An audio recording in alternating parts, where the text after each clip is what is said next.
Vamos a ver si podemos restablecer la llamada. Mientras tanto, te vamos anticipando que Jair Bolsonaro, bueno, incluso aquella polémica salida que tuvo a las calles de Brasil, caminando, desoyendo incluso lo que hacía horas nada más acababa de decir su propio ministro de Salud. Bueno, los mismos consejos y lo mismo que se estipula en cada país, de cuidarse, de quedarse en casa. Él salió a caminar y después, bueno, esta tensión absoluta con su ministro, le dijo que se fuera. Bueno, realmente Brasil tiene una situación muy complicada en lo institucional. Tires y aflojes entre el poder político, los militares, el Ministerio de Salud, los gobernadores que parece que están tomando determinaciones particulares más allá de lo que dice la presidencia. ¿El gobierno de Bolsonaro está en riesgo? Se lo vamos a preguntar a nuestra especialista, nuestra amiga, la doctora Justina Sorondo Obando, que parece que ahora sí nos está escuchando. Buenos días, Justina. Buenos días, un gusto verlos. Hola, Justina, ¿cómo estás? Buen día. Buen día.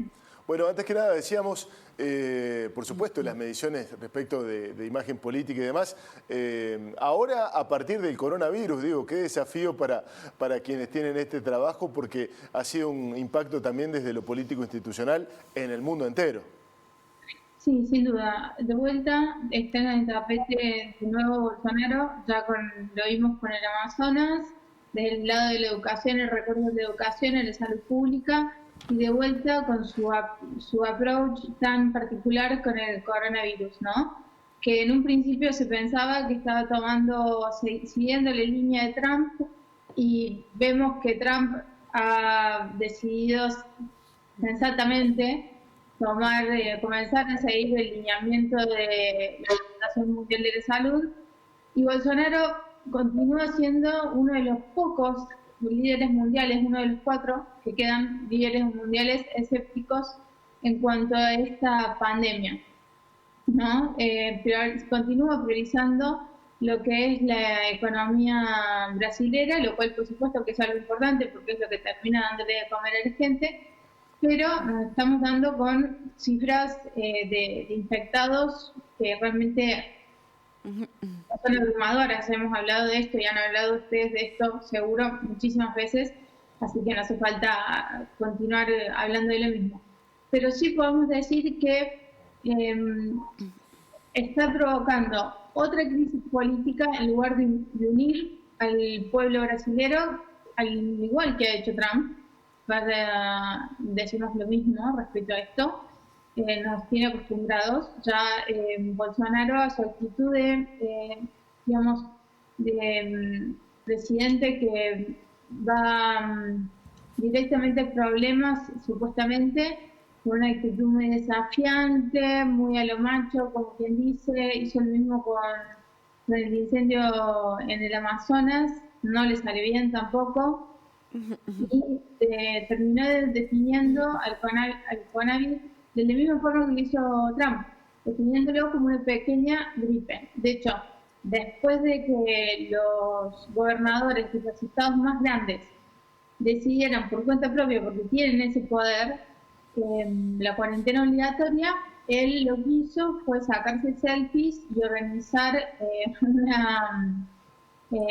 organizar como un acto con seguidores, ¿verdad?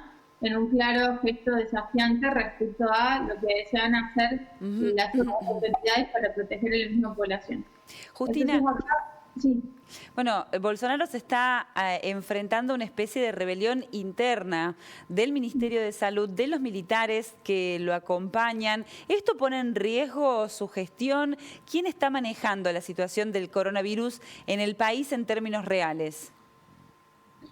Bueno, por ahora sí han amenazado un par de veces con incluso despedir a su propio ministro de Salud, Mandetta, quien ha tomado muy en serio las instrucciones de la Organización Mundial de la Salud y ha sido muy claro y que no va a ser quien se opuso públicamente, de hecho, al llamado del presidente de flexibilizar este tipo de restricciones al aislamiento social.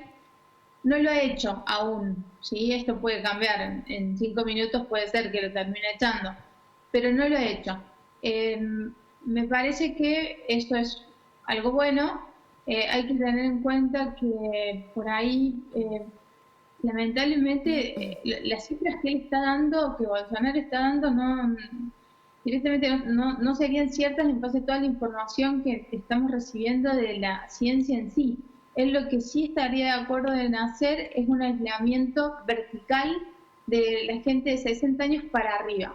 Lo que él manifiesta es que la gente que es joven y está en buen estado, o que está en buen estado físico, como él, que ha sido militar y que siempre ha sido deportista, palabras de él, ¿no?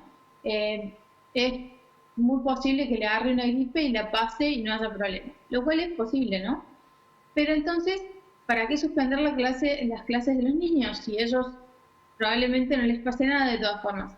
Entonces él tampoco desea que se suspendan las clases de los niños.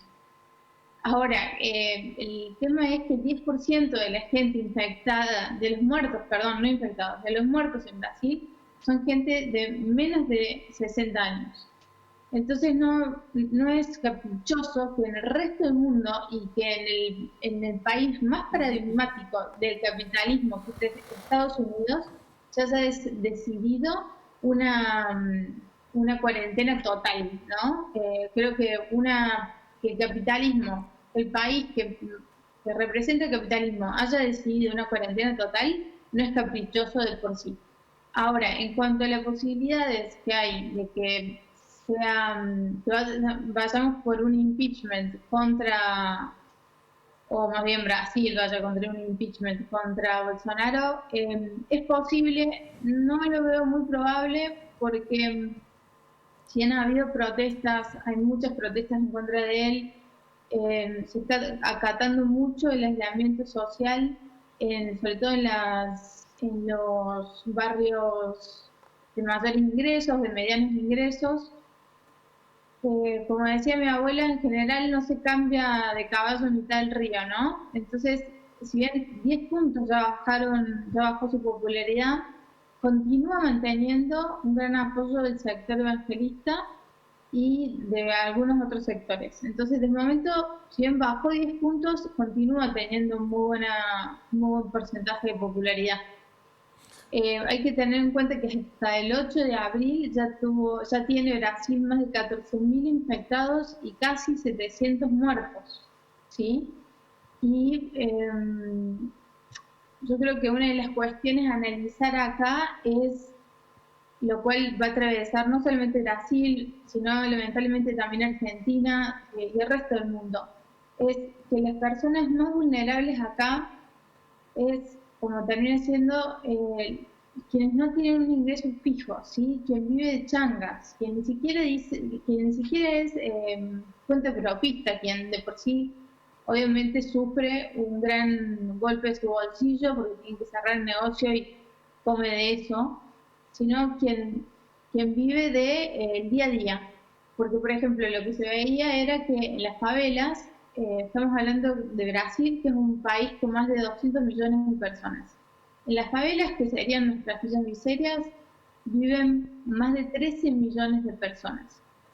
Aparentemente en las favelas hay un estilo de vida normal, porque claro, no pueden vivir de otra forma. Si su ingreso, o se mueren de coronavirus o se mueren porque no tienen para comer, porque el Estado no les estaría cubriendo esa necesidad, porque al menos el Estado nacional ni siquiera lo reconoce, digamos. El ministro de Salud sí, buenísimo, pero el Estado, la cabeza del jefe del Estado, no. Entonces creo que ahí sí va a haber un gran problema, ya hubo protestas, cacerolazos, vamos a ver hasta dónde aguanta. Sabemos que la policía de Brasil no es fácil, y eso sí creo que es una gran preocupación. Se habla de una gran organización dentro de las mismas favelas, más a pesar del Estado, una gran organización y solidaridad dentro de ellas para afrontar esta misma crisis que saben que va a venir y sabiendo que no van a contar con la ayuda del gobierno nacional. Entonces que ellos mismos ya se están preparando para lidiar con esto dentro de las limitadísimas condiciones que tienen. Justina, yo te quería consultar, una cuestión paradojal, si se quiere, porque aquí en Argentina, bueno, decimos vamos todos en fila a cuidarnos, y después se vienen otras discusiones respecto de las libertades individuales, vulneradas quizá en algunos sentidos. Bueno, algunos tomamos la decisión de decir, ahora vamos por acá, después pelearemos para recuperar lo que por allí se perdió o sobre lo que se avanzó. En Brasil es todo lo contrario, porque algunos podrán decir, obligándonos a ir al colegio, a ir a trabajar, bueno, están poniendo en riesgo nuestra salud. Digamos, lo contrario de lo que se da en Argentina, donde se violentaría el derecho individual, pero en este caso de cuidarse, de quedarse en casa. Y sí, lo que pasa es que acá tenemos a un presidente que aparentemente prioriza totalmente la economía. Está bien, Brasil incluso, a ver, estamos hablando de Sudamérica y tenemos los dos economías muy complicadas, tanto Argentina como Brasil. No estamos hablando de Italia, no estamos hablando de primer mundo, incluso ellos están sobrepasados. Sabemos que son situaciones económicas que nos van a dejar, que van a ser ya complicadas, las teníamos antes, las vamos a tener más complicadas después. Eso lo sabemos, pero también sabemos que es una pandemia mundial y que directamente estamos hablando de situaciones de vida o muerte, directamente. No es caprichoso esto.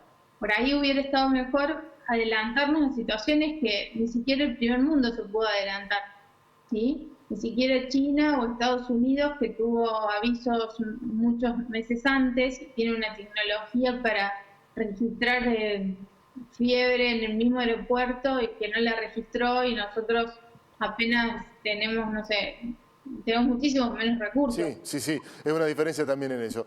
Veremos con el diario del lunes, acá a la vuelta de la esquina, en los próximos 15 días, quién estaba más cerca de la verdad. Justina, gracias por la comunicación, ha sido un placer saludarte y además saber en qué te entretenés en esta cuarentena con el Yenga. Sí. Que lo tenés ahí bien acomodadito.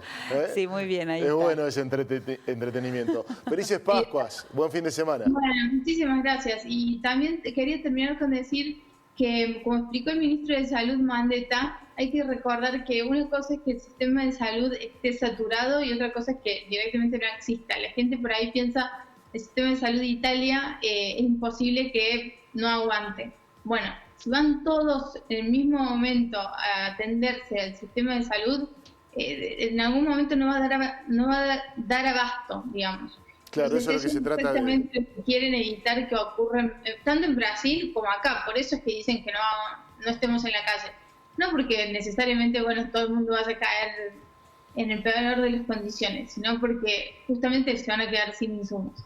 Así que, bueno, cuidarnos todos y un gusto verlos de vuelta. De igual manera, un beso Igualmente. enorme. Bueno, claramente se trata de eso, de todos vamos a tener coronavirus, todos vamos a tener coronavirus. El tema es en qué momento histórico y que no sea todos juntos a la vez.